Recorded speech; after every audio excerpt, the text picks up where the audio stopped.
সম্মানিত ভিউয়ার্স, সবাইকে অনেক অনেক শুভেচ্ছা। বাংলাদেশের বিলুপ্তপ্রায় কালোমুখ হনুমান বর্তমান তাদের যে আবাসস্থল, সেই আবাসস্থলটি ছেড়ে কিন্তু এখন দেশের বিভিন্ন প্রান্তে ছড়িয়ে পড়ছে খাবারের খোঁজে। তো প্রায় আমাদের এই এলাকাতে সারসার, ডিহি, লক্ষণপুর, নিজামপুর এই এলাকাতে কিন্তু এই কালোমুখ হনুমানের দেখা মেলে, কারণ তারা প্রচুর ক্ষুধার্ত থাকে। এই অঞ্চলগুলোতে এসে তারা খাবারের খোঁজ করে এবং গাছে, বাড়ির ছাদে, বিভিন্ন প্রান্তে কিন্তু অবস্থান করে। তো এই দৃশ্যটি আমার ক্যামেরায় ধরা পড়েছে যশোরের সারসার সাড়াতলার সরকারি বীরশ্রেষ্ঠ নূর মোহাম্মদ ডিগ্রি কলেজ ঠিক গেটের সামনে, যেখানটাতে আমি এই কালোমুখ হনুমানের ভিডিও করছি। আমি যদি একটু গেটটা আপনাদের দেখানোর চেষ্টা করি, ঠিক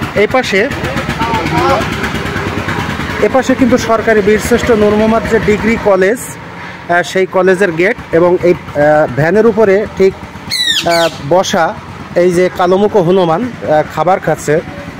তাকে পাকা পেঁপে দেওয়া হয়েছে, সে পেঁপে খাচ্ছে। পাশে আরও একটি হনুমান কিন্তু আছে, কারণ তারা দলবদ্ধভাবে জুটি সেই হনুমান অবস্থান করছে এলাকাতে। তো আমরা আসলে যে যার জায়গা থেকে এই দলছুট এবং বিলুপ্তপ্রায় যে কালোমুখ হনুমান, তাদেরকে স্বাভাবিক প্রক্রিয়ায় চলার ব্যবস্থাটি করে দেব। যার যার এলাকাতে এই কালোমুখ হনুমান যাবে, আমরা সাধ্যমতো তাদেরকে খাবার এবং যত্ন করার চেষ্টা করব। তো অবশ্যই ভিডিওটি যদি ভালো লাগে লাইক, কমেন্ট, শেয়ার করে সাথেই যুক্ত থাকবেন। ধন্যবাদ সবাইকে।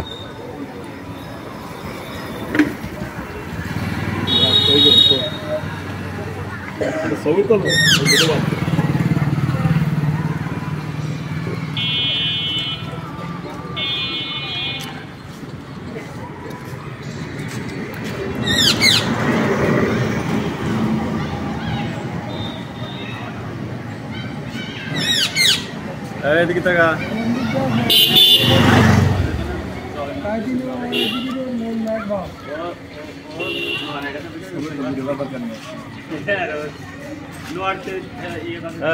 এদিকে টাকা আমি পর রেট মাথায়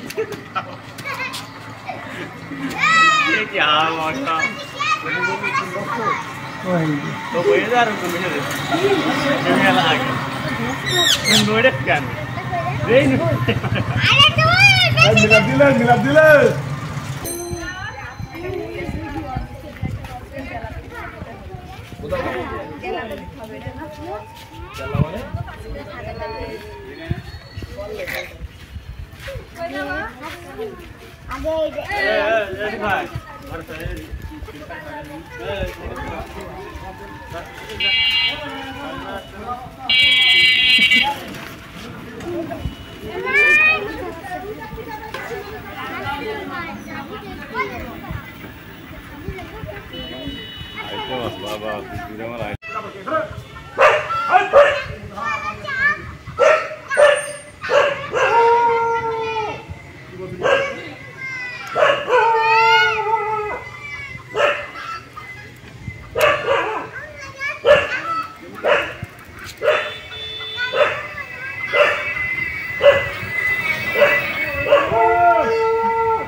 যাওয়া দেখা যাওয়া দেখা যাওয়া দেখা।